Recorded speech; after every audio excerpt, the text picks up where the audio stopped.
Felder Friday edition of College Sports Now, Week 0. We have real live actual college football in about, as we record the show 27 hours from now. Toe meets leather in Dublin, Florida State, Georgia Tech.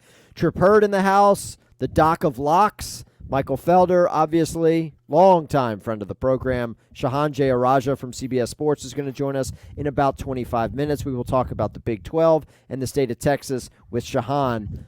Felder, our long nightmare of the offseason is over.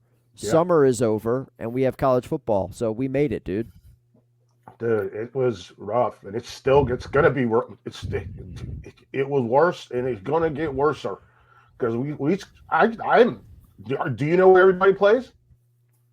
Geographically, or you mean rosters? Do you know? Yeah, rosters, conferences. Feel pretty good about the conferences. The rosters are a mess, and that's the real challenge of this sport moving forward. The opportunity to say, I know my two deep, I know who we've got signed. It's like, no, you know who committed, but actually, right before the signing day, everybody swooped in and decided to offer a bag, and those guys didn't actually sign. Yeah, it's a mess, dude. It's a mess. It's gonna be tough. So, I'm looking forward to it, though. Obviously. We start in Dublin, and that's going to be an interesting football game. I've got some stuff in there in the Felder 5 for it. Total disaster that I haven't checked this morning, but let me see if it's been resolved. Are we talking about the Hornets of Delaware State? Yeah. So for our audience that hasn't been locked into Delaware State at Hawaii, that's the nightcap on Saturday. It's a midnight Eastern kick on the island. The Cliff Notes version is we're recording the show on Friday morning. I believe Tuesday was when they were Delaware State was supposed to fly out of D.C. Or no, I believe it was JFK. New York, JFK. New York. So they were supposed to fly out of New York to Hawaii. Apparently there were bus issues going from the campus of Delaware State to the airport. It's about a 4-hour bus ride. Yeah. So they were supposed to fly out on Tuesday. We're recording the show on a Friday morning. When did the Hornets actually land in lovely Honolulu? I don't know. Okay, very good. I don't know if they have. We may have to put Trip on that. Our first assignment of the day for the Doc of Locks is to find out if Delaware State.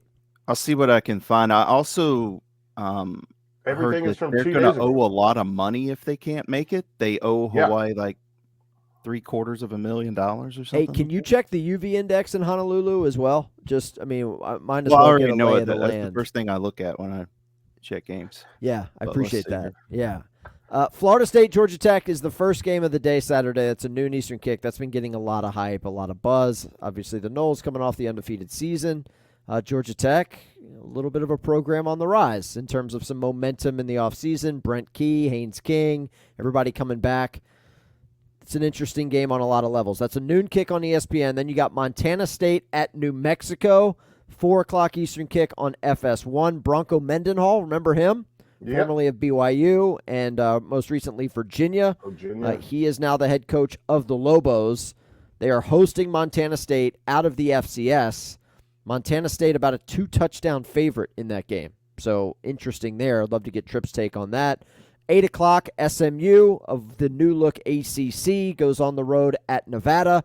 8 o'clock kick on CBS Sports Network. Ponies are favored by like 28 points in this game. Nevada not considered to be a very good team out of the Mountain West, so the Ponies should roll in that. And, of course, Delaware State at Hawaii, midnight Eastern. I don't have a TV listing for that game, Felder. I'm not saying it's not on television. Which one? Delaware State, Hawaii. That game is on. Hang on. I mean, that's a true degenerate special. You got to have like a special app or something. It's all, and it's also like on Hawaii's like Spectrum channel or something. Team Sports One, I think, is the name of it. Yes. Somebody needs to send a link, man. Drop it in the DMs because, Saturday night, midnight Eastern, man, who knows what that's going to look like. Felder and I have a live podcast show this weekend. Yeah. For those that are listening, we had Joe Ovius on the show earlier this week. The Sports Podcast Festival is in Raleigh. Felder and I will be there along with our boy Michael Serber. A live Hand in the Dirt show, the first one we've ever done. That'll be interesting. That's going to be going on alongside like SMU Nevada around 7:30, 8 o'clock. So, Felder, who knows what midnight Eastern looks like for you and I? I think we're going to be exhausted. Yeah. We'll probably be very well hydrated. But Yes. Delaware State, Hawaii, what's the update on the Hornets? Where are they? I got it. Where in the world are Delaware State? So Wednesday they had to take connection flights. They wanted to do a direct flight. So you're talking about moving, 100, 110 people when you talk about the coaching staff, the support staff, all the players, moving them through basically an airport. Like I've seen it done with like softball, Sure. seen it done with baseball, not with a football team. So looks like they're gonna make it. There's no plans to reschedule the game. And yeah, basically, look at this. Yeah. I got Hawaii going off as a 40-point favorite trip. I don't know what your book has. But. Yeah, like 40 points. And it looks like their gear is also there now. As of 19 hours ago, all their stuff arrived at the airport. Yeah, that helps. It's probably nice. So, speaking of lines, by the way, the Florida State line has dropped. Felder, I know you're not a gambling guy, but a lot of folks who listen to the show are interested. They tune in to hear Tripp's picks. Florida State was about a 13-point favorite all summer. That line is down to about 10 as we record the show on Friday morning. New Mexico has been an underdog against Montana State. That line has grown from like 9 earlier in the week to 13.5. Tripp, that's a big number for an FCS team being favored on the road at New Mexico. The SMU line's ticked down a little bit. It's like 25. It was hanging out around 28, 27.5. So, putting that out there, maybe we'll get some picks towards the end of the show. Tripp and I do need to provide an update on our season-long head-to-head bet from last year because I have yet to pay that bet. We will discuss that towards the end of the show. But before Shehan drops by, Felder, the inaugural edition, Week 0, Felder 5. We give you homework every week on the show. I told you to come up with some storylines. They don't have to be related to Week 0 games, but you did so anyway. Yeah, I did it anyways. Number one, we've already talked about it and we've kind of resolved it.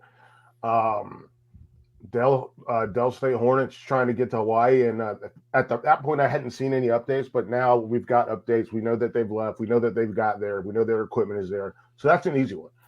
Number 2, DJ Uiagalelei reintroducing himself to the ACC. He was not at media days. Like, what does that say to you guys? Well, he put out a statement about why he wasn't there. He wanted the guys who were on the team from the year before, who were part of a championship team, who got robbed of an opportunity to play for a national championship. He wanted those guys to have the moment. So I don't see that as anything other than just a first-class thing to do. And you buy it? Yes. Okay. You don't, Felder? Not entirely. You think Which he's scared? Part? One, you bring a quarterback if you believe in him. 2, because they could have brought more. They could have brought more people. Like, they could have brought him. Yeah, ACC, it wasn't as structured as some of these other leagues where they're like, you have to bring 3 student athletes. Some teams brought, as many as 5, I believe, to Charlotte over the summer? Yeah. Yeah, some teams brought 5 people. Why couldn't he come? He's the transfer. He doesn't want to get attention taken away from guys that are already on the roster and have been in the program the last couple of years. That checks out to me, buddy. That passes the sniff test. What do you think we asked them about? I mean, they're going to get all kinds of questions. It's not just the questions that you're asking. It's the national media, the print media, everybody. I understand. I'm saying, what do you think they asked? Like, what do you think they asked Mike Norvell about? His golf swing? You did do that. But they're asking them about DJ Uiagalelei. Mm-hmm. Every one of those guys got asked about him. No, it's interesting you say that too. I didn't really think about it. Like, they could have definitely brought more people. It's not like, the other teams didn't put a limit on who they could bring. So, yeah, I see your point. Yeah, so that's all. Here's my thing, and Tripp, feel free. I mean, I know you are a Florida State football fan. Conveniently, when basketball starts, you become a Duke fan somehow. Mm-hmm. But like, what do you guys expect from DJ this season? Right. This dude has, he's a career like 58% completion percentage guy. Like, he has, given where he was projected coming out of high school, he's been okay. Has he underperformed? Some would say yes. Has he overperformed? Absolutely not. I would just be curious to get like your season-long expectations before this thing actually gets going tomorrow. Like, what do you expect from this guy? Is he going to be what Jordan Travis was last year? No, I don't think so. You want to go Felder, or you want? I mean, I liked him at Oregon State. Yeah, but consider how he was used, right? Yeah. The system.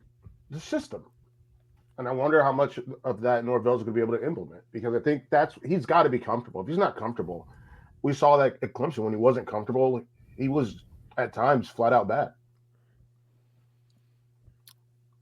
Yeah, I think. Well, first off, I don't think he was the first choice for Florida State when everything was open up. I think Cam Ward was probably the guy that not just Florida State, but most teams were after. So they end up with DJ. I do trust Norvell. I think he'll look the talent he's got around him. Malik Benson,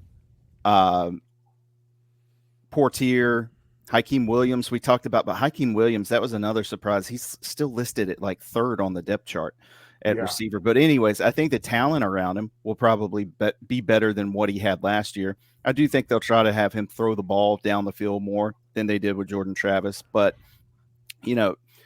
just because he's not going to be an electric runner, like a guy who's going to be breaking off big runs like Jordan Travis was, doesn't mean they can't use him as a runner. Like, they can still use him just in different ways, goal line runs, fourth and short, stuff like that. So I think it's going to be an interesting thing to watch unfold. Hey, do you guys remember DJU's first collegiate start? Was that against Notre Dame? Yeah. That was 2020 when our boy had COVID, right? Trevor Lawrence was out because he had COVID. And DJ went out there. I looked this up because it seems like forever ago, right? Yeah. Guy threw for 439 passing yards on 29 of 44 passing. Beat Notre Dame in South Bend, November 2020. He's never been that good than he was that night. Yeah. That's fair. That's very fair. And so, if I'm a Florida State fan, which I'm not, you got a guy. He's a name, highly touted player who's just never lived up to expectations, which is unfair. Like, I'm not here to be like, you're a 22-year-old kid who's not good enough. That's not what I'm saying. But when you have these, Felder, you've been on the recruiting trail, man. You have these Elite 11 guys. You have these 5-star quarterbacks. There are expectations that come along with those grades. Yes, there absolutely are. And it's really, it's really hard to be good at quarterback.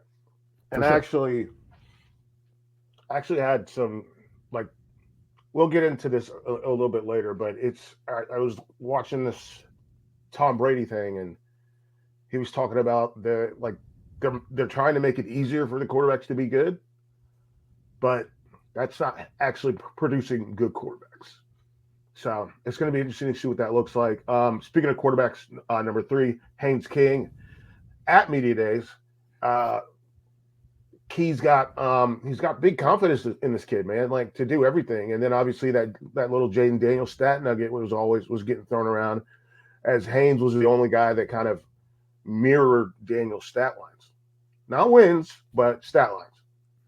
Yeah, 20 passing touchdowns, 2,500 passing yards, and like 700 rushing yards. I think there's only 2 players in FBS that did that. One of them won the Heisman Trophy and was drafted 2nd overall by the Washington Commanders. Almost slipped it. And the other was Haynes King. So, Georgia Tech has the best quarterback on the field Saturday in Dublin. I'm not saying they're going to win. I'm not saying they're the better team, but they have the better quarterback, which is crazy. And, oh, by the way, Jamal Haynes, the running back for the Jackets, Haynes and Haynes. It's like a law firm back there. That dude averaged 6 yards per carry for the season. I don't expect that's going to be the case Saturday against Florida State's defensive front. But if he can get something going and keep the Noles honest defensively, I think it's going to be a wildly entertaining game. Regardless, man, we're going to be overreacting to all of this Monday, Tuesday of next week. Sure. I just think, I as a guy who grew up in the city of Atlanta, as somebody who's seen Georgia Tech's program be a doormat, not just in the ACC, but nationally the last couple of years, they have been irrelevant since Paul Johnson left. There's a little bit of buzz. See what I did there? A little buzz? Yeah, I like a good play on words. They also, I think, covered, if you include the bowl games, 6 of their last 8. I know you love that. Coming down, I did like that because I was a big Georgia Tech fan coming down the stretch last year, and I was on the right side of a lot of those picks. But Georgia Tech also, the one game that got away from them, I think we even talked about this Tuesday with Roddy, was the Clemson game. Yeah. They were a 14-point dog, ended up losing by 20 points, but it was a game. It was a either tie game or one possession game going into the fourth quarter. So they hung around in Death Valley too. Had a lot of juice coming down the stretch. So Haynes King's got to be better with the picks, Felder. That dude threw 17 picks last year? Yeah, like reckless with the football. Reckless. Yep. Reckless. Oh, look at that. Yeah, I did it. So I'm gonna flip the next Felder 5 because we just talked about DJ Haynes King. Let's talk about Patrick Payton and the Farmer kid. They got a great chance to be one of the better inside-outside combos in all of college football. And Payton's kind of kicking off of this. There's a great run of ACC edge rushers. Like there is this is going to be a really big run of edge rushers coming out of the ACC. You got, guys like Kamen Rucker, obviously Patrick Payton. You got the kid from Louisville. Like they've got dudes that are going to get to the quarterback. Oh, yeah. Right there in Winston. What is it? Jasheem Davis? Yeah. Yeah, from my seat, and I think Roddy echoed these sentiments on our show Tuesday and kind of has all week. Florida State's defensive front, like if Georgia Tech can't block those guys, offensive line was a struggle last year for them. Yeah. Like sure you shored it up in the portal a little bit, but if you can't block Florida State's defensive front, it doesn't matter who's back there throwing for you. He's going to be on his back all day. He's going to be running for his life. Yeah, so terrorized. Yeah, and AZ Thomas could be a problem too. In the he's maybe the best corner that Haynes King's going to see all year. Yeah, I was so impressed at ACC Media Days how many of these dudes were like these yoked up edge guys that could stand up or put hands down. And Peyton obviously is one of those guys that's leading the way. But this is going to be like filling out the ballot for defensive end in the ACC. I was like, but I like him. Oh, but I like him. Oh, but I like him. Oh, but I did like him. It's going to be wild. By the way, weather in Dublin on Saturday. Rainy. High of 63, okay, low of 51. That's good. It's not going to be wet. That's good. Obviously, it's a natural grass surface. Here's my thing. All this is good. With these games, what's the environment? Like, it's a smaller stadium, 60,000 people. What's the environment like? I remember a couple of years ago, Nebraska Northwestern was in this game, sure. and that place had a little bit of buzz to it. Like, Nebraska famously travels, their fans will travel anywhere, but, like, I don't know. I get the novelty of this game being in Dublin. I wish it wasn't. I wish it was in Charlotte or Atlanta or Orlando or something, right? That's part of a larger issue I have with college sports just becoming way too expensive for the average fan. But there's really no putting that toothpaste back in the tube, man. That's where we are. So yeah, and the last one, and I don't think this is a real possibility, but what if Rhett Lashley falls on his face? At Nevada? Or just this season? Just this season. Man, there's starting with Nevada. There's people that like SMU to be a top 4, top 5 ACC team this year. Well, they won their league last year. Obviously, they're coming into some travel communication complications in terms of where they have to play their football games. Sure. Because they've got to go to the East Coast a couple times. And that's going to be an interesting part. We talked to who do we talk to? Troy Taylor and Justin Wilcox, Stanford and Cal, and they were talking about it. I didn't get a chance to talk to Rhett, but they were talking about the travel back and forth and just how conditioning is going to be so critical for their teams, because they don't know like what these guys' bodies are going to stand up to. They're going to come out a day early, but they just have to. They've been hammering conditioning. I think SMU obviously shorter flight. To both ways, they're basically smack dab in the middle. Yeah, and I think right in the middle of their season. Yeah, it's October 19th. They're at Stanford. October 26th. They're at Duke. Yeah, that's a good football team, though. That's a lot. Felder. It's a good football team, man. 11 wins last year. Oh, I know. And Preston Stone get banged up in like the final game of the regular season. Mm-hmm. So I mean, I know he was around for the bowl game, but look, I don't know enough about the ACC to comfortably say that SMU is going to go to Charlotte, but I mean, they don't get Notre Dame on the schedule. They do get Florida State. Right. I'm just excited to see him play. I think it's an entertaining brand of football in this league, right? Like they rolled it out last year and hung 40 points on everybody week in, week out. Yeah, I think it would be disastrous if they lost to Nevada at Nevada. I don't care if it's at Nevada or not. That would be a disaster.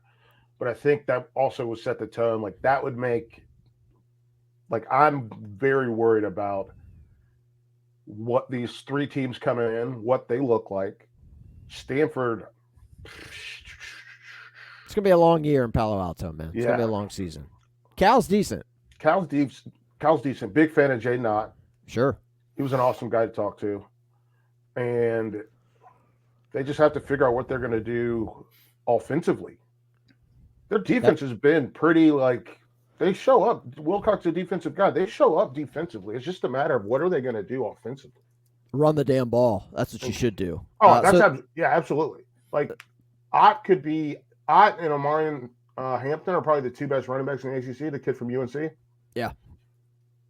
So it's going to be interesting. I also, by the way, like some of this stuff that you have.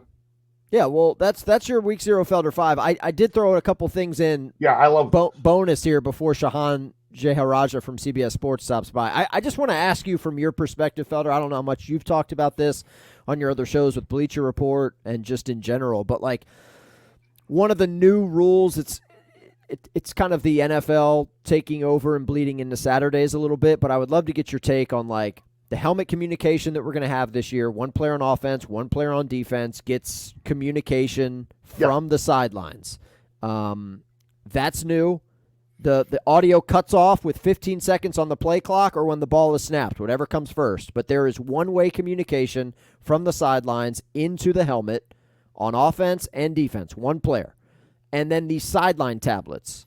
So the teams are allowed at most 18 tablets on the sidelines. Now, I don't know if every team can afford 18 tablets, frankly, when you start talking about some of the programs in Division I. But anyway, I would love to get your take on how you think this affects the game. What side of the football benefits more from these new rules? The offense, obviously. That's the reason they make these rules. But the big thing for me, I spent like an hour talking to a guy I played football with. He played quarterback. And that's why I kind of alluded to the Tom Brady thing. This is going to lead to more check with me's, which I absolutely hate. It's going to lead to more coaches more coaches telling guys what to do. More coaches I don't like it. It doesn't make guys like have to play football. I don't think it affects defense that much. It's just a matter of you won't be like offenses won't know their signals as well. I don't think it impacts defense nearly as much because you're going to get the call. You're going to have to disseminate the call to all your people the same way that you had to do out of the huddle. And so it's just I don't know that it helps defense nearly as much as it's going to help offense, where you're going to have a coach up high looking at what's going on, be able to talk to you, tell you what's happening, tell you where you need to be, tell you who's open, tell you what matchup he wants you to what call he wants you to make. And I don't think that makes for better football. And that's the thing that Tom Brady said. And I know Sean's going to get on here in a second, so we'll talk about these sideline tablets in a little bit. But Tom Brady was talking about the helmet tech and how the college is bleeding into the NFL, and these guys aren't calling their own plays. Right. They're not calling their own plays. They don't know what plays that they would even call. The coaches are doing everything for them. And sure, the numbers are higher in terms of scoring in both NFL and college, but the players aren't better. They're not better players. And you don't get better by a guy basically holding your hand through everything. There was a quote I saw attributed to Lincoln Riley from Big Ten Media Days where he was saying, I wish the defense just got the pictures instead of the tablets, right? Like the old school printouts of formations instead of being able to go back and rewind, fast forward, and see routes. Of course he wishes that. Yeah. Because defense will be better. It'll be harder to play against them. I think the tablets help the defense a little bit more. Yeah.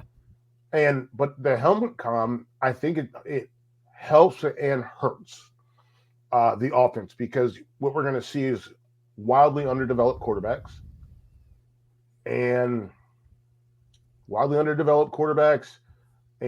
coaches that are, quite frankly, not letting their guys play, not letting them make decisions. Wildly underdeveloped quarterbacks that will be masked because of the ability for coaches to talk to them leading up to that play clock winding down. So that's not something that like fans watching or folks that are devouring this stuff on Saturdays may necessarily see. But when these kids get to the combine, when they have to step into to interview with these NFL GMs, and they've got to draw up plays and they've got to read defenses, that's something that is going to affect draft stock and that type of thing. So I think it's interesting. Oh, I do too. I don't like it. Also, you a Surface guy? You a Galaxy guy? Are you an iPad guy? I mean, maybe we don't know yet, right? Like there's NIL components to this, right? There's NIL components to it. Yeah, it's all going to be pretty interesting. No electricity on the sidelines. What if you just go back to straight hand signals? I'm fine with that. Well, I mean, these days everybody's got the signs, right? With the pictures and the symbols. Sure. That's fair. That's fair. The timing of this though is interesting, right? I mean, we just dealt with the Connor Stallions Michigan stuff, right, 8 months ago. And I remember my guys at Clemson a couple years ago. People were trying to report them for a game. I think it was either BC or NC State, but people didn't realize that their laptops on the sidelines for them, those were their social media people getting shots. It wasn't the coaching staff watching film. So now it is going to be the coaching staff and the players watching film through I'm very curious to see the setup, honestly, because usually I want to see what the program looks like, because they're going to have that all 22 sideline and the back shot, like the back the end zone shot. They're going to need that. I want to see how they pipe that through in real time, not when they upload it. So I'm curious to see that part. Very interested to see what this looks like.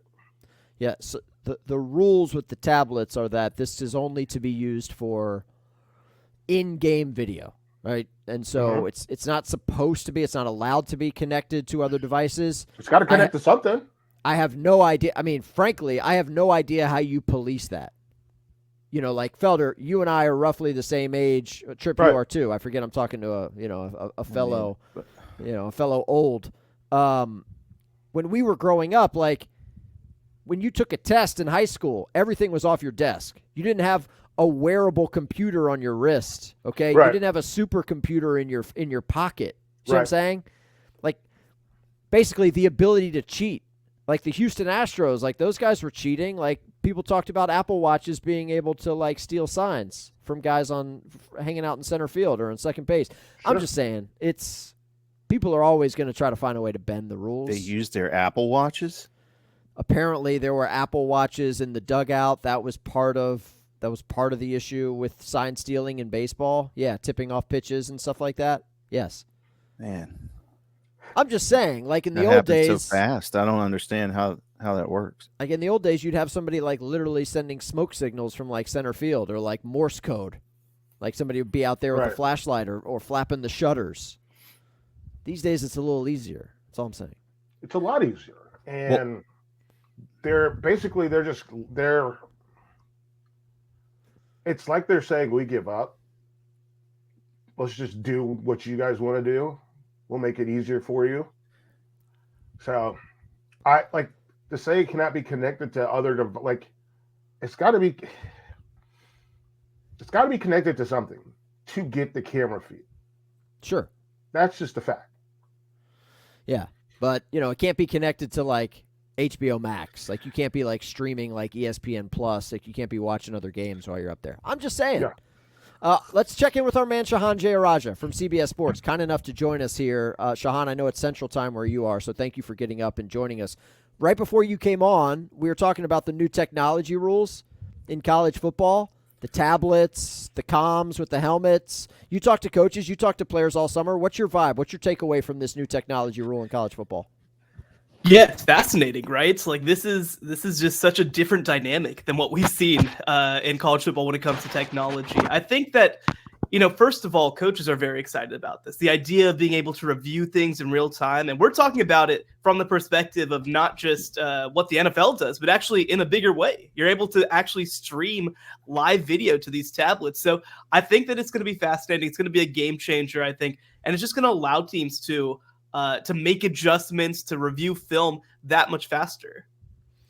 We wanted to bring you on because you're kind of our Big 12 guy, right? Like I know you're in the state of Texas. Obviously, the state of Texas has SEC teams. I want to ask you about the Aggies and Longhorns before we let you go. But if I said, all right, Shehan, Big 12, over under 1.5 CFP teams, what you thinking?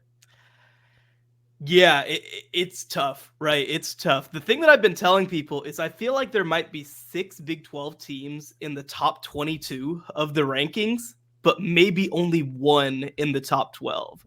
They're going to be right on that line. Now, of course, I think that they're guaranteed a spot with the conference champion, of course. My projection has that being Utah. It really, to me, depends a lot on who that second team is. I projected in our CBSSports.com preseason kind of predictions that it's going to be Iowa State. And here's the issue if it's Iowa State. One, I think that their brand is going to work against them, whether that's fair or not. I certainly believe that it's not. Two, I think that they might lose to Iowa in non-conference. And so if they do, I think that makes the trip to being the 11 seed just a little bit more difficult. If it's Kansas State and they have a win over Arizona in non-conference, I think that they're in good shape. I think Oklahoma State, after what they've done in recent years, it would be in good shape. I think it's going to end up being one. I think it's going to end up being under. But, like, again, we might see, ironically, a Baylor TCU situation where, like, 13, 14, 15 are all Big 12 teams, but just not top 12. Yeah, to your point, this feels of all the power leagues, everybody knows about the top-heavy SEC, the top-heavy Big Ten, those two powers at the top of the ACC. The Big 12 feels the most wide open. Like, you like Utah, but, man, they were a shell of themselves last year, and I know that they bring back a veteran quarterback, but you feel like the Utes are still the team to beat. Yeah, well, they, to throw respect to them, like they won't be starting a pig farmer at quarterback this year, right? Cameron Rising comes in, and when he plays over the past 2 years or 3 years, they're 19-5 in those games with 2 conference championships, right? So now, do you expect somebody to just come back and be 100% of themselves after missing a full year with an ACL? Not necessarily, but I also don't think he needs to be the perfect version of himself from day one in order for Utah to be really good. Defensively, they're going to be one of the top 3 teams in the league. They have some wide receivers and pass catchers that I think are way better than anything they've had even in recent years.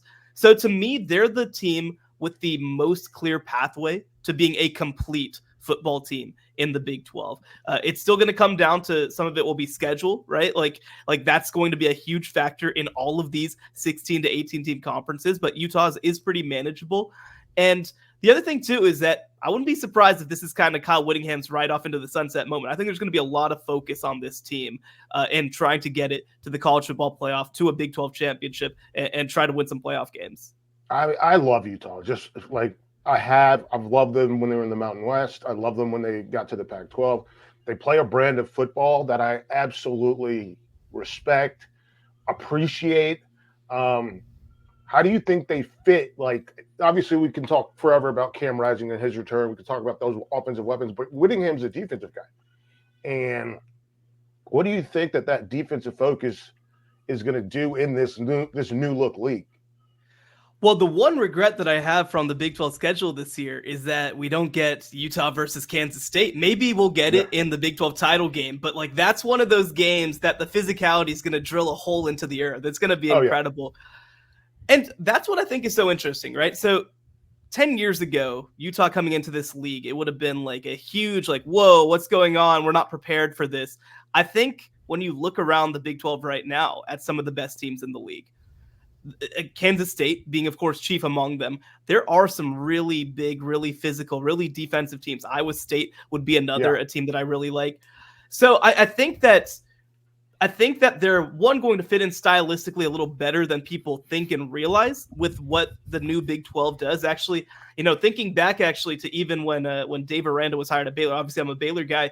Andy Ludwig was somebody who he targeted to be his offensive coordinator on that first staff. Of course, he ultimately decides to stay at Utah, has a lot of success there.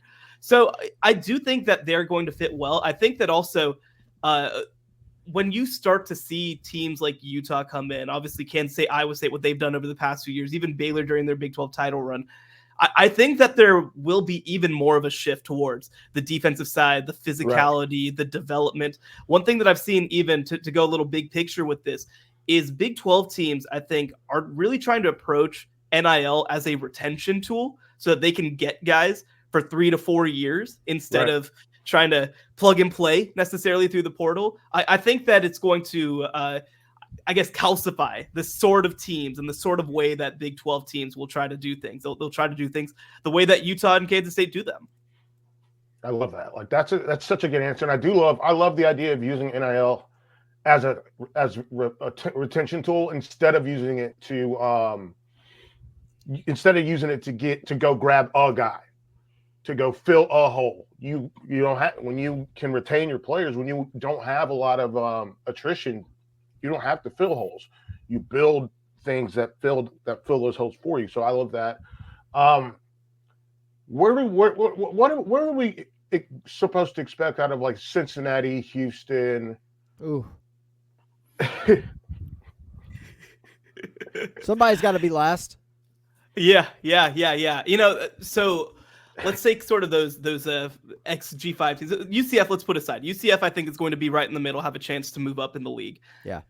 So when I look at the other three, Houston, to me, I'm a huge Willie Fritz fan. Like, Willie Fritz is going to get this thing figured out. I don't know that he's going to get it figured out in year one. If you look back at some of his other tenures at FBS schools, like, they've been bad in early seasons before. They went 2-10 in his first year at Tulane. So I don't think that this is like a turnaround wizard, like right immediately. I don't think that that's how they're going to go about things.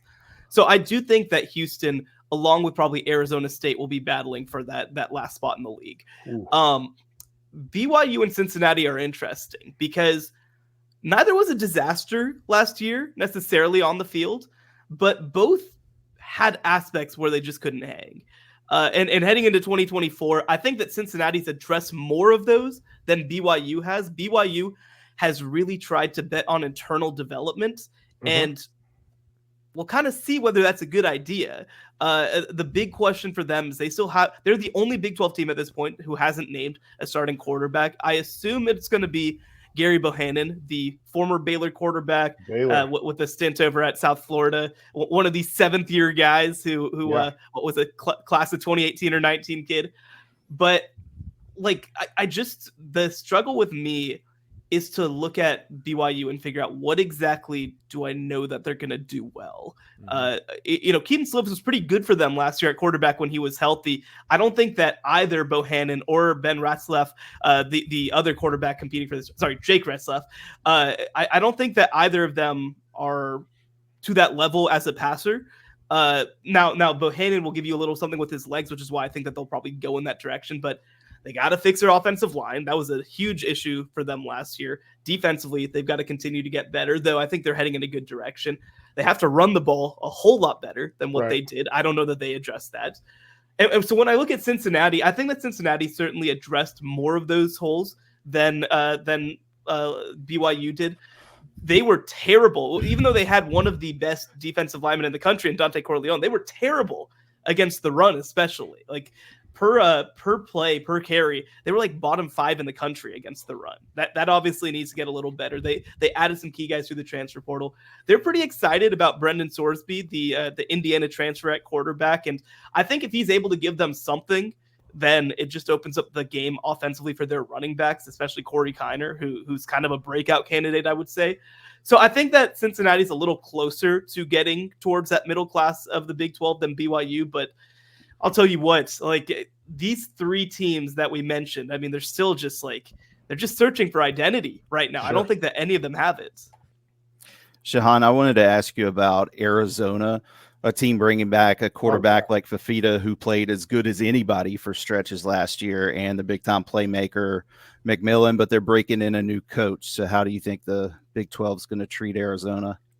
Well, I'll tell you what, I think 1-22, there's a pretty good case that Arizona is maybe the best in the league, maybe the second best. Like they are really up there when it comes to that top-end talent. They've got a really good offensive line.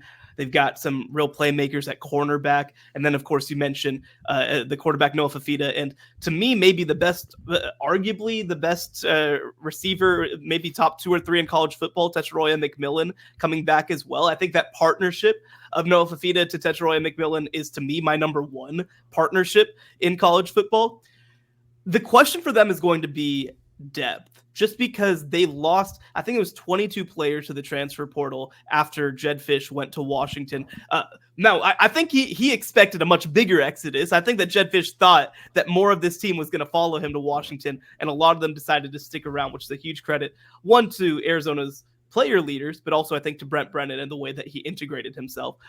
But I think that the question is going to be, okay, you know, they had a couple of really key defensive players, especially in that front 7 transfer. A couple of them landed at Texas with their former DC, Johnny Nansen. Will they be able to withstand some bumps and bruises early on their schedule? And they're gonna be challenged. They play Kansas State in a non-conference game in week 3. That's a team that physically is going to try to get after you. So that's my big question with them, is how do they hold up, especially in the defensive trenches whenever it comes down to business. But, you know, the thing that I've said, there are 6 teams in the Big 12 that I view as sort of the top group of contenders. That would be Utah, Iowa State, Oklahoma State, Arizona, Kansas State. I think that all those teams could finish within like a game of each other. And Arizona, I absolutely view as being in that top group. Shehan, I want to ask you about 2 teams in the state of Texas that really fell off last year, Baylor and TCU. I mean, which one of those can get back quicker? Well, I think that the team that I think will improve most based off of last season is Baylor, but the team that has less to climb up is TCU, I guess you could say. So just to talk on Baylor for a second, I feel like they realized very early during the 2023 season that this is just not going to be their year. And I don't think that a team or coaching staff quits on a season, but I think that there was sort of an acknowledgement of like, hey, we just don't have it. We don't have the horses. We don't have the plan right now in order to contend. And I think that's how 3-9 happens. They, for a program that I guess you could say has a lame duck coaching staff, has had one of the best off seasons I've ever seen from a lame duck coaching staff. They bring in some really good assistants. You know, Jake Spavital had a really great year last year at Cal, coaching Jaden Ott. He decides to come over. He didn't have to leave that job. He comes to Waco. Keenan Hall as running backs coach and associate head coach. He is, in the recruiting world, especially in the state of Texas, a rising star. He kind of, for people who know Rashad Samples, who's now at Oregon, he was the Rashad Samples replacement at SMU, and he was able to build relationships in South Dallas, and they've completely transformed their recruiting actually since Keenan Hall got on campus as well. But I think that the bigger thing that you have to look at is I think they're just going to try to make the game a little easier for themselves, especially on the offensive side of the ball. Jeff Grimes' wide zone system, when it worked, it was a thing of beauty, right? Like their pulling, their misdirection was great. when it didn't work, it looked like they had never played football together before. I think that the spread gives them a little bit more of a baseline. Moving over to TCU, I think they also made a really critical coordinator change. Andy Avalos apparently has been a revelation after coming in to replace Joe Gillespie at defensive coordinator. And the thing that they like so much about it, they played a 3-down front last year, and I think they felt like, well, we just couldn't fill gaps the way that we wanted to. And we feel like we have some really good defensive linemen. So they're going to be moving back to a 4-front for 2024. I think they feel like that fits them just a little bit better. They're excited about what they've seen from their defense in fall camp. They actually think that might be the better unit on their team. And offensively, I mean, look, when you look at the skill talent that TCU brings in, and a coordinator in Kendall Briles, who's put together productive offenses in the past, that's the unit that I'd much rather have some questions than the defense if they feel like they've kind of figured some stuff out there. So I think that TCU, they went 5-7 last year. They also, I don't know that they ever mentally recovered from that Colorado game. I feel like that kind of hung on them all year long. So for both these teams, I see 24 as a bit of a reset. I think that TCU will probably be in that 7 to 8 win range. Whereas Baylor, I think they're going to get back to a bowl game, but maybe just right at 6-6. So it took all this time to get to Colorado. I thought that I'd get to finally dodge them on an interview. No, I think that's a good thing that it took us this long. Like it appears, and maybe it's because I'm on the East Coast, but it appears to me that the hype train has died down. They realize that they do have to play football, not just make videos. And I don't know if you saw this, but the darts video edit, and then Arkansas making fun of them with their video edit. Like, what can they do?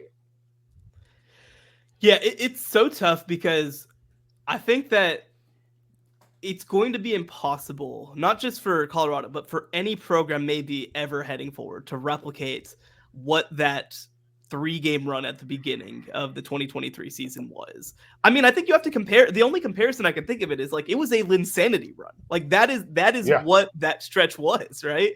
And I think that look, this has been like an interesting moment in sports in general where we've realized the difference between college football celebrity, sports celebrity, and like celebrity, right? And Deion Sanders is a celebrity.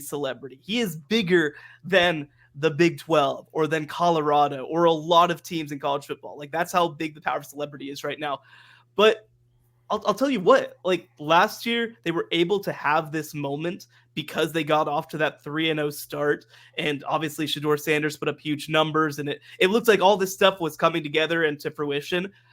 It's going to be a lot harder this year just because of the way that the schedule lays out. Like in week 1, they play North Dakota State, which is a game that I think they'll win, but they're not going to look awesome doing it because that's what North Dakota State does. Week 2, they go to Nebraska. We obviously, I think, are pretty high overall on what Nebraska is going to be in 2024. They're going to be a lot more ready. And by the way, won't have a quarterback, I don't think, who's going to just turn over the ball 3 or 4 times.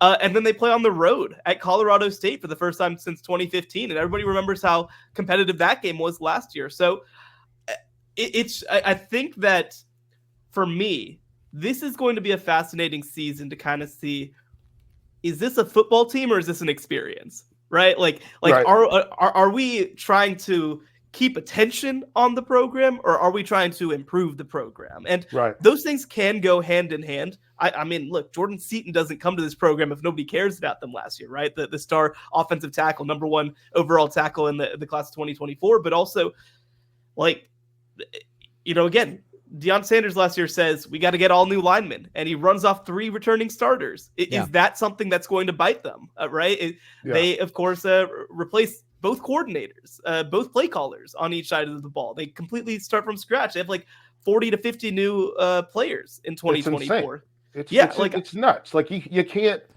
Football doesn't work like that. Like this isn't basketball where you can just bring in 2 or 3 guys and all of a sudden you're just winning. Like you have to have continuity, especially along the offensive line. I think offensive line and secondary are so closely tied together. You have to have continuity. Like one hand needs to know what the other hand is doing. My safety needs to know what the corner's doing, but also on the other side, my center needs to know that guard's gonna get that trap block set up. He needs to know that tackle's got. Do I need to slide to that tackle? because they've got a really good defensive end. What do we do? So it's just you can't build that in practice. You build that in games.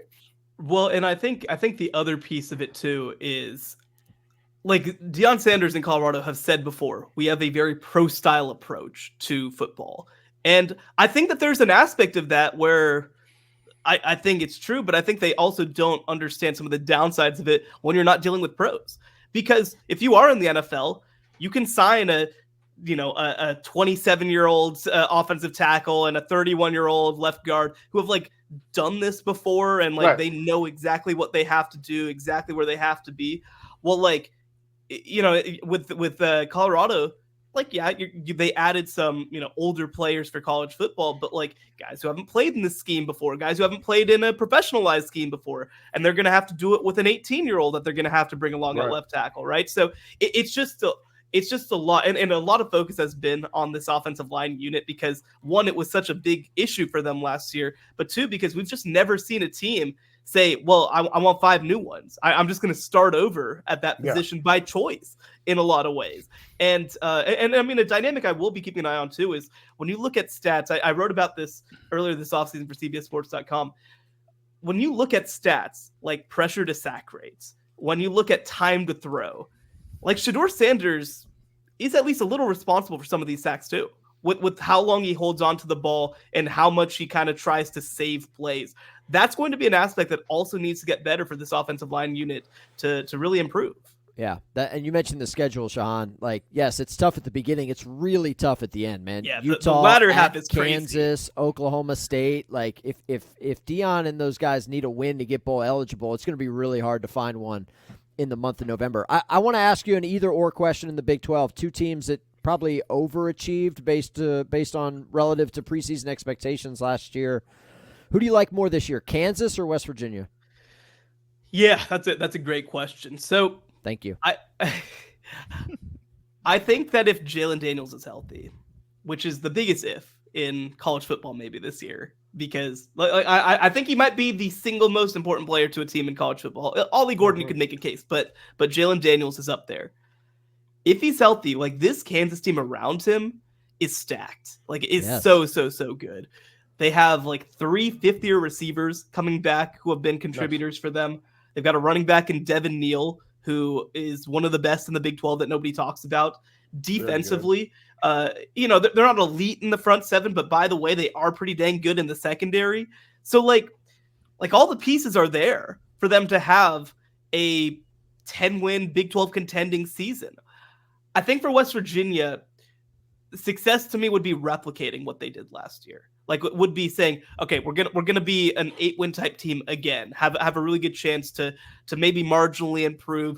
Maybe I'd love to see them because one of the things when you look at West Virginia last year is that they really managed to be consistent and take care of business. They didn't punch up all that often. I'd love to see them have a game or two where they really punch up and say, hey, we're taking down, Iowa State. We're taking down Kansas State. Week one, they got Penn State coming to town. Yeah. If they were able to be really competitive and have a chance to win that game, even if they don't win it, if they're competitive in the fourth quarter, that to me is a transformation of what this West Virginia team has been under Neil Brown. So I think that the Kansas one, to me, like, again, their pathway to being a contender is a little more straightforward, I think, than West Virginia. But West Virginia also, I think, has a much higher floor because they're not as dependent on a guy who you have to worry about his health. So I do think the answer is Kansas, but there's a good case for West Virginia. I'm going to let you go on this one. We've talked a lot of Big 12. You're in the state of Texas. Obviously, Longhorns in the SEC, A&M with the new head coach. Oh, yeah, by the way, they play each other. That rivalry is back last weekend in November. Just curious to get, like, the mood. Like, we're 1 week out from kick. How are folks feeling in Austin and College Station? Yeah, there's a lot of excitement, man. There's a lot of excitement. This is a game, of course, people still play highlights of that 2011 Justin Tucker kick. Like, it's a thing in Texas, right? Like, everybody has their in-state rivalry game, and Texas versus Texas A&M has always been the signature. And to have it go away right as, by the way, Texas A&M kind of took a step forward as a program, has been a huge damper on things. So this is 13 years of buildup. This is kids who don't even remember this game necessarily are not going to be playing in this game. They don't know what it's like to be a part of that. There's such incredible excitement about it. I got a chance to talk to I can't remember which offensive lineman that Texas A&M brought to media days, but his family, they're Texas A&M people. So they've all been just like telling him like, no, you don't understand. This game is huge. This game is huge. I talked to Quinn Ewers over at Big 12. He's like, my dad said that this game is even bigger than what the Oklahoma game is for us. Like, this is the game that everybody talks about all year long. And I think that that's in short order already started to come back in some big ways. Like this, when you look at the ticket prices, the get-in prices for that Texas A&M stadium, it's going to be four figures to get into that stadium by the time that the game comes around. So obviously we'll wait and see whether these teams live up to expectations, but I think they also both could be pretty dang good in 2024 as well. So the excitement level is off the charts. I'm definitely trying to start the pitch early to say, hey, CBS bosses, can you get me to that game? Shehan, Jeyarajah, CBS Sports. You're doing HQ. You're writing for CBS Sports. Plug the rest of your stuff before we let you go. Yeah. All my work is at cbssports.com. I'm appearing on CBS Sports HQ every so often. I'll actually be on today on Friday if you get a chance to stop by. And you can also follow my podcast, The College Football Survivor Show, as well. Love it. Shehan, love talking ball with you, man. It's like a preseason ritual. We got to get a download on the Big 12, which is just going to be a fascinating league this year. Thank you for hopping on with us, man. Enjoy the weekend. Enjoy week 0. We'll talk to you again soon. Thank you so much for having me. There you go. Awesome. Shehan, thank you so much, man. That was really good. Anytime. All right. Talk to you later, buddy. Sounds good. See ya. So, Felder, I don't know about you, but like I feel like the Big 12 is what the Pac-12 was last year. Maybe there's not a national champion in this group. Sure. But dude, it's good. Like they're just going to be good. There's like 10 teams. Like we get down to the, you start talking about like, well, we haven't talked about Kansas yet. We haven't talked about West Virginia yet. Like Iowa State, Kansas State, Utah, Arizona. The Colorado thing, whether you hate Deion or whether you love him, like it's must-see TV, right? Like sometimes people watch just so they can root against you. I think it's a league that's filled with storylines, man. I think it's going to be a great season in the Big 12. Yeah, totally agree. Like I'm like you haven't said anything for me to like rebut. Like it's going to be an interesting year. It's a year of transition too, which I don't think we give so much discussion to the new Big Ten, the new SEC. This is a new league too, with new players, new coaches, and they've got to figure some stuff out. So I'm looking forward to it. I also think the wild card here too for me is like Brett Yormark, the commissioner. He's like P.T. Barnum, man. Like he's out there. Like kind of a swashbuckler, like beating his chest kind of guy. Look, Greg Sankey at the SEC doesn't have to do that, okay? Petiti at the Big Ten doesn't have to do that. But you got Yormark out there.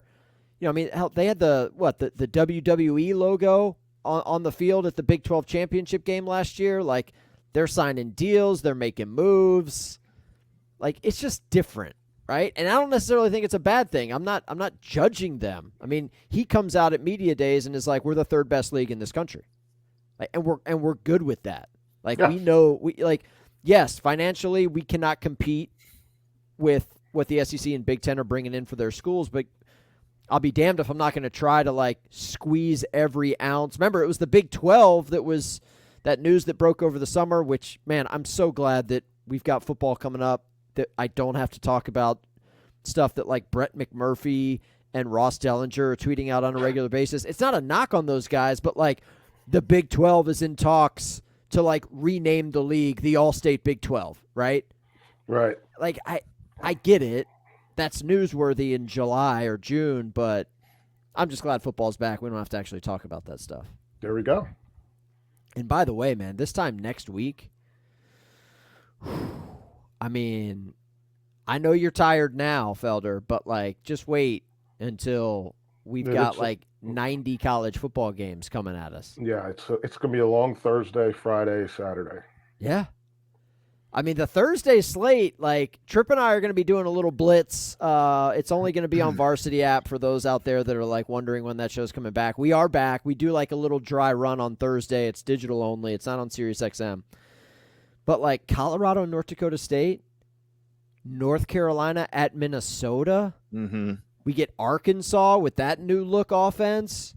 We've got Missouri, who could be a very dangerous team. They're going to be very good. Like, I'm just excited to see what these guys look like. I think Taylor Green at Arkansas is going to be awesome. I'm not picking Arkansas to win the SEC championship, but I would love for Sam Pittman to have a bounce-back year. He needs it. And if he doesn't get it, they will likely just promote the OC to head coach again. So, man, I'm here. And look, like, dude, the Colorado thing, I know it took 20 minutes for us to get to him on that interview with Shehan, but I think – like, what does this look like if Deion doesn't get 6 wins and go to a bowl? Like, is he going to be around for year 3? I don't know. Because, I mean, they're not Shadur's going to gone. fire him. Yeah, but Shadur is gone. He's a first-round NFL pick. Travis Hunter's going to go to the end. Like, you're losing a lot of star power there. Right. And so I just want, like, I just wonder. But they're not going to fire him. So what do? Well, he doesn't recruit. He doesn't recruit high school players. So I don't I don't really know what you do. Like, but it's a tough schedule, and if you don't get your hay early, I mentioned that 3-game stretch in November. A trip to Lubbock to play Texas Tech precedes that. But like Utah at Kansas, home to Oklahoma State, like that's 2 of the top 3 teams in the Big 12. Yeah, you get them in Boulder, but still, man, like I don't know. It's going to be fascinating, man. It's going to be fascinating. Yeah, I just don't like. I guess the question becomes what's he going to do? And that's a fair question, which, by the way, if you're from the local media in Boulder, you don't get to ask that question. Right. Because you've been put in your place. Coach Prime's not answering your questions. Negative vibes. It's a fascinating thing, man. And by the way, shout out to our man Roddy Jones.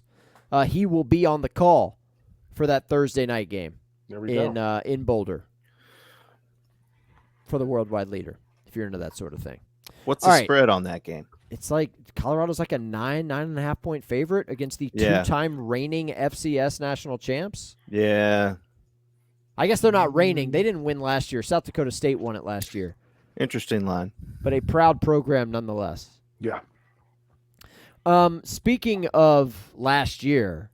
There we go. I need to get this out of the way. That's my dog on the show. We are not doing that. I am not comfortable picking an underdog to win outright this weekend. So unless you guys want, okay. So that's my dog. Will return next week with obviously a full card of games on the week 1 slate. If you remember correctly, Tripp and I had a wager last year. We went head-to-head. We each picked 3 games against the spread each week. Tripp beat me pretty convincingly, even though both of us were sub 500 on the season picking games against the spread. The stakes were that the loser would have to caddy for the winner for a round of golf. This photo that I'm holding up, if you're watching on our YouTube channel, the glare was produced. Move it up. Okay, there you go. There you go. It's me caddying for Tripp. I have to caddy for Tripp in a round of golf. I haven't done it yet, Felder. Yeah, you summer in Canada now, so I was there for 5 days. Let's just pump the brakes. But I owe you a round of caddying, Tripp. So now that we're back doing the show every week, and you're on the show with Roddy on Tuesdays as well, I just want to make it clear, I am not ducking my obligations here. I lost a bet to you fair and square. I am ready to pay that wager. I've got the onesie. I've got your name printed out. It'll be on my back. So you just tell me when and where, and I'll be there. I'm ready to pay this thing off. I don't want it hanging over my head once we creep into the fall. I really don't. I also think it's your responsibility to get some, like a camera team or... So you want me to caddy for you and take pictures of myself. You don't have to caddying for take. you. No, I don't want you to take the pictures, but I think you need to, assign someone to come out there and do it. I don't have that kind of. I mean, I can make a couple calls, buddy, but Yeah, there you go. I'm gonna be a little busy, so maybe that's something that you can, run point on. My point is, I just want to let the audience know it hasn't happened. When it does happen, there will be evidence, there will be photos, there will be videos. Felder, if you want to drive up, we can make an afternoon of it. I'll buy you like a little chicken salad sandwich at the turn, maybe a little glizzy. Feed you a couple BLs, like whatever you need, man, just to make sure that your mind is right. I'm working on getting my mind right now.